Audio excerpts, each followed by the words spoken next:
Olá, querido aluno e aluna, eu sou o professor Chicão, professor de Física, e estamos aqui para gravar mais um vídeo. Dessa vez vamos tratar do tema termodinâmica. Se você não é inscrito em nosso canal, por favor, inscreva-se, ativa o sininho de notificação e deixa um like para nos ajudar. Vem aí a vinheta e em seguida eu volto para resolver essa questãozinha aí, junto com você. Essa e mais outra questão, serão duas, viu?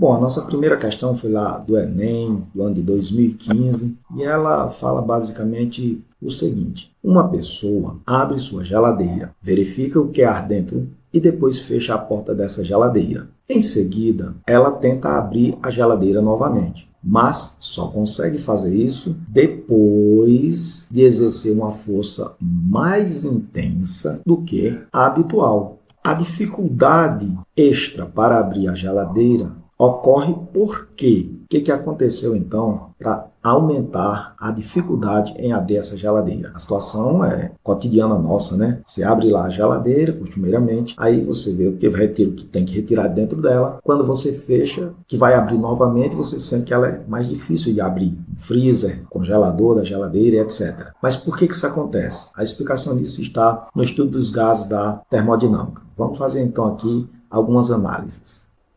Bom, aqui eu ilustrei a famosa equação de Clapeyron para os gases, que relaciona três variáveis de estado que são pressão, volume e temperatura. No caso dos gases que vamos estudar como gases perfeitos, essa relação mostra que o produto pressão vezes volume vai ser exatamente igual ao produto do número de mols, constante universal dos gases. Quando eu digo constante universal, é que essa constante tem um valor que serve para todos os gases. E esse T maiúsculo aqui representa a temperatura absoluta de um gás. Quando a gente estuda os gases perfeitos, e aí eu estou analisando gás que apresentam aquelas características básicas que são volume desprezível, movimento contínuo e desordenado chamado de movimento browniano e choque entre as moléculas e as paredes do recipiente do tipo perfeitamente elástico, aquele que não há perca de energia cinética. Na situação proposta, nós temos a seguinte conclusão: quando eu abro a geladeira, parte do ar que está fora vai entrar, porque o calor vai fluir do mais quente para o mais frio. Mas há um princípio físico de que dois corpos não podem ocupar o mesmo lugar no espaço. Entrou uma quantidade de ar quente, vai ser retirada uma quantidade de ar frio lá de dentro. Quando você fecha a geladeira, e uma das características dos gases perfeitos é que as moléculas têm volume tão pequeno que o volume do gás é exatamente igual ao volume do recipiente. Então, como o congelador é o mesmo, o volume de ar ali dentro é o mesmo que tinha antes. E quando uma transformação, o volume é constante, nós chamamos isso de transformação isocórica, isométrica ou isovolumétrica. Três palavras são sinônimas, que quer dizer que o volume é constante. E sendo o volume constante, essa relação pode ser reescrita da seguinte forma: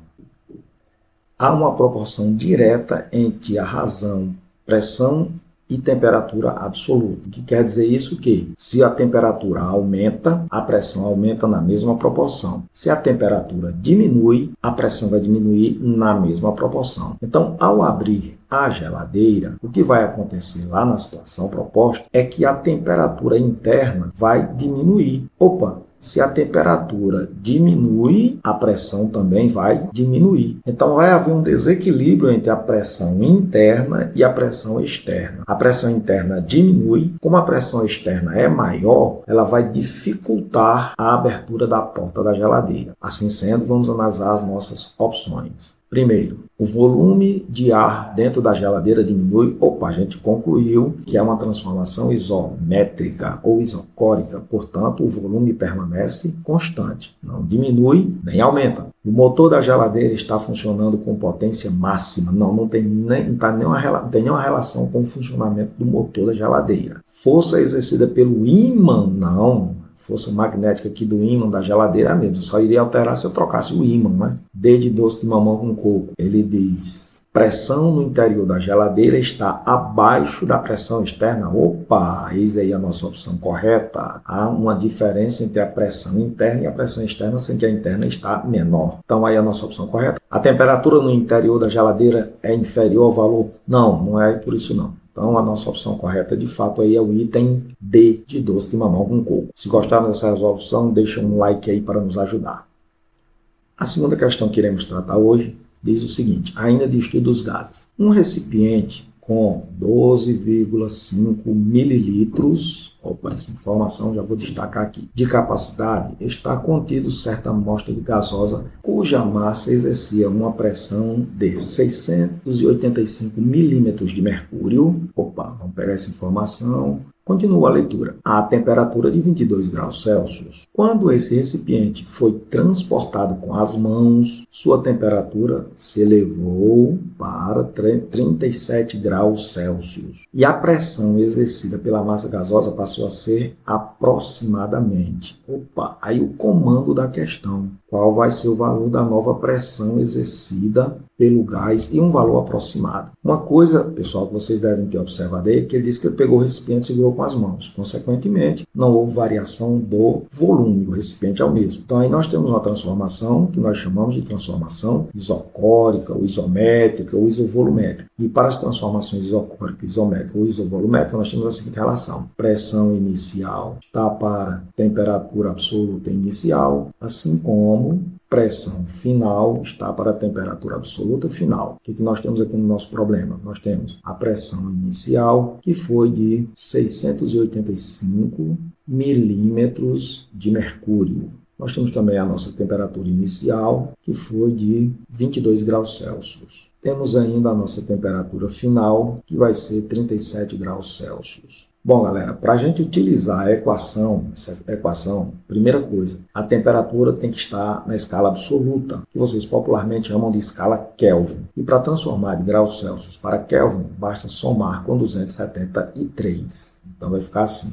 Um outro detalhe que deve ser observado é que nas nossas opções, os valores da pressão estão na atmosfera técnica de massa, que nós popularmente abreviamos, chamamos de ATM. Então vamos fazer essa conversão. Para isso você precisa lembrar que uma atmosfera técnica de massa, um ATM, vale 760 milímetros de mercúrio. Então para mim transformar isso aqui em ATM, basta eu pegar 685 e dividir por 760. Então fazendo essa divisão aqui, isso dá aproximadamente 0,9 ATMs. Vou substituir esses valores aqui e fazer essa continha de bodega. Vai ficar então assim.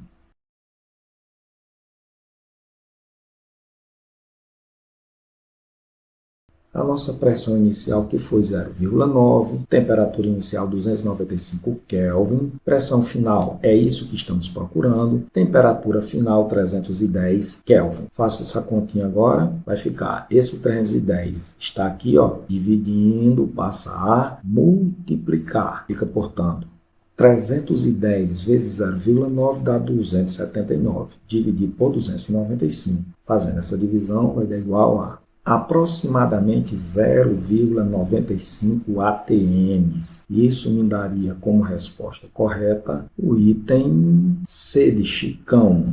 Olha aí. Bom, galera, era isso que tínhamos para o vídeo de hoje. Eu espero que vocês tenham gostado, entendido, compreendido. Se gostado, deixa um like aí. Um forte abraço e até a próxima. Fui!